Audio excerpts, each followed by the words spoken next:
장애인 문화복지신문 제508호 제5면 기사입니다.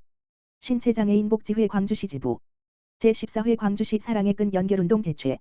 신체장애인 복지회 광주시 지부는 23일 광주시청 수남홀에서 제14회 광주시 사랑의 끈 연결운동을 개최했다. 이날 행사에는 방세환 시장을 비롯해 지역 각계 인사, 후원자, 시민 등 200여 명이 참석해 나눔과 연대의 의미를 함께했다. 광주시 사랑의 끈 연결운동은 경기도 신체장애인 복지회 광주시 지부가 주관하는 대표적인 나눔 실천 행사로 장애 학생을 포함해 다양한 지원이 필요한 학생들을 발굴해 멘토와 연결함으로써 정서적 사회적 지지를 제공하는 것을 목적으로 하고 있다. 올해로 14회를 맞은 이번 행사는 연말을 맞아 이웃과 이웃을 잇는 사랑의 끈의 의미를 되새기고 멘토와 멘티가 서로에게 힘이 되어주는 동행의 가치를 공유하는 자리로 진행됐다. 문종석 광주시 지부장은 사랑의 끈 연결운동은 학생들에게 희망과 용기를 전하는 의미 있는 연결의 장이라며 앞으로도 더 많은 학생과 멘토가 신뢰와 사랑을 바탕으로 이어질 수 있도록 지속적으로 노력하겠다고 말했다.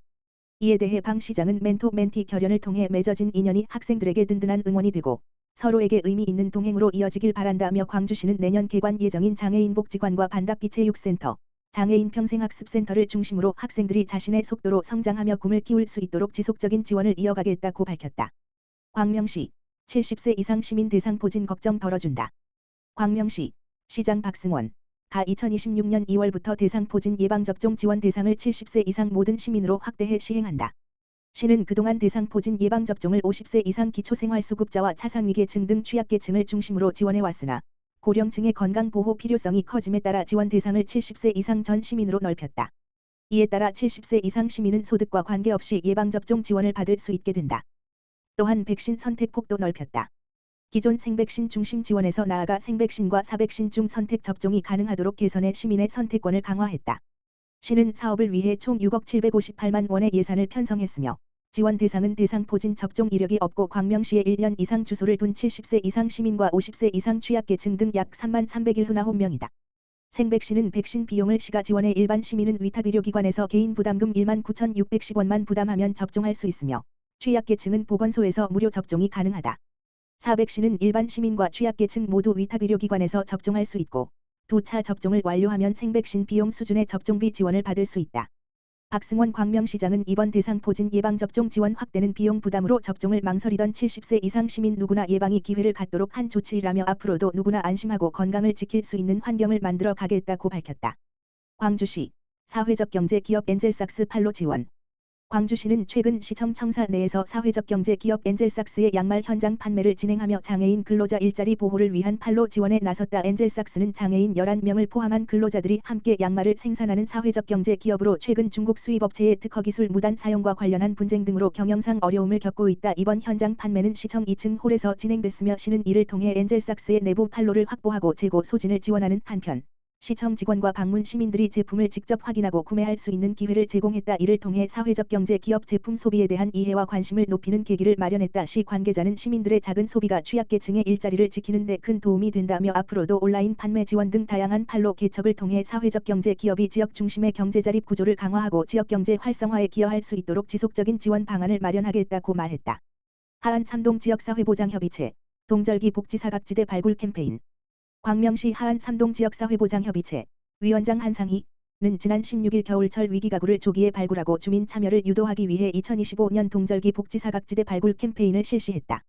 이번 캠페인은 한파에 취약한 독거노인, 장애인, 저소득층 등 동절기 위기 위험이 높은 가구를 집중 발굴하기 위한 것으로 주민들이 쉽게 참여할 수 있는 생활 밀착형 복지 홍보 활동으로 진행했다. 이날 협의체 위원들은 금당사거리와 하안상업지구 일대를 돌며 홍보 활동을 펼쳤다. 위기가구 발견 시 신고 방법이 담긴 안내문을 핫팩과 함께 배부하며 주변의 어려운 이웃에게 관심을 가져줄 것을 당부했다. 한상희 위원장은 추운 겨울일수록 주변에 도움이 절실한 이웃들이 많다며 소외된 이웃을 찾아 먼저 손 내미는 따뜻한 지역사회를 만들기 위해 앞으로도 발굴 활동을 추진하겠다고 말했다. 김영래 동장은 한파 속에서도 적극적으로 캠페인에 참여한 협의체 위원들에게 감사하다며 하안 3동 행정복지센터도 위기가정에 필요한 복지 서비스를 신속히 연계할 수 있도록 노력하겠다고 전했다. 2025년 구리시 민관군 합동 어메이징 하우스 집수리 사업 실시. 구리시 시장 백경현은 지난 12월 20일 수택동에 거주하는 국가유공자 어르신 남 78세 자택을 방문해 2025년 구리시 민관군 합동 어메이징 하우스 집수리 봉사활동을 실시했다. 이번 집수리 봉사활동은 지난 2012년 3월 16일 구리시와 구리시 목민봉사회 회장 윤재근, 보병 제73사단 사단장 김경일, 이 체결한 민관 군 합동 어메이징 하우스 사업 협약에 따라 추진된 것으로 국가유공자를 대상으로 한 45번째 집수리 봉사. 이날 봉사활동에는 구리시 목민봉사회 회원 12명, 구리시 공직자 2명, 보병 제73사단 장병 6명 등 총 20명이 참여해 뜻을 모았다. 이번 집수리는 어르신의 요청에 따라 노후화된 싱크대와 부엌창, 상판, 가스대를 새로 교체하고 안방 도배 작업을 함께 진행하는 등 전반적인 주거환경 개선에 중점을 두었다. 구리시 관계자는 윤재근 회장을 비롯한 목민봉사회 회원 여러분과 구리새마을 금고 임직원, 공직자, 보병 제73사단 장병들의 헌신적인 봉사에 깊이 감사드린다라며 국가유공자의 명예를 지키고 그분들의 희생에 보답하는 것은 국가와 지방자치단체의 기본적인 책무인 만큼 앞으로도 국가유공자 예우 강화를 위한 다양한 시책을 지속적으로 추진해 나가겠다라고 밝혔다.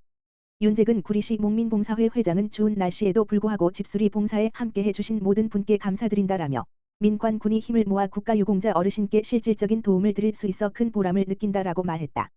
김경일 보병 제73사단장은 국민의 생명과 재산을 지키는 군인으로서 민관과 함께 국가유공자를 위한 봉사활동에 참여할 수 있어 더욱 뜻깊다라며 앞으로도 사단 위수지역의 발전과 주민 생활 안정을 위해 사명감을 가지고 최선을 다하겠다라고 전했다. 구리시 장애인 종합복지관 물품 지원 행사 개최. 구리시 시장 백경현은 구리시 장애인 종합복지관이 12월 19일 금 2025 기획 경기 비발디 나눔 사업 사계절 사랑 나눔의 세 번째 프로젝트인 따뜻한 겨울나기 물품 지원 행사를 개최했다고 밝혔다. 이번 물품 지원 행사는 사례 관리 및 서비스 대상자와 1인 가구, 한부모 가정 등 주거 환경이 열악한 관내 장애인 20가구를 대상으로 진행됐다. 구리시 장애인 종합복지관은 겨울철 난방 부담을 덜고 따뜻한 겨울을 보낼 수 있도록 이불, 전기요, 패드, 담요 등 겨울용 난방용품을 지원했다. 특히 이번 행사에는 자원봉사 단체인 한습봉사회와 목민 6기가 물품 키트 포장과 배송에 함께 참여해 지역사회가 함께하는 이웃 나눔의 의미를 더했다. 구리시 장애인 종합복지관 관계자는 이번 따뜻한 겨울나기 키트를 통해 추운 겨울에도 따뜻한 마음이 함께 전달되길 바란다라며 앞으로도 복지 사각지대에 놓인 장애 당사자들을 위해 지속적으로 노력하는 복지관이 되겠다라고 전했다.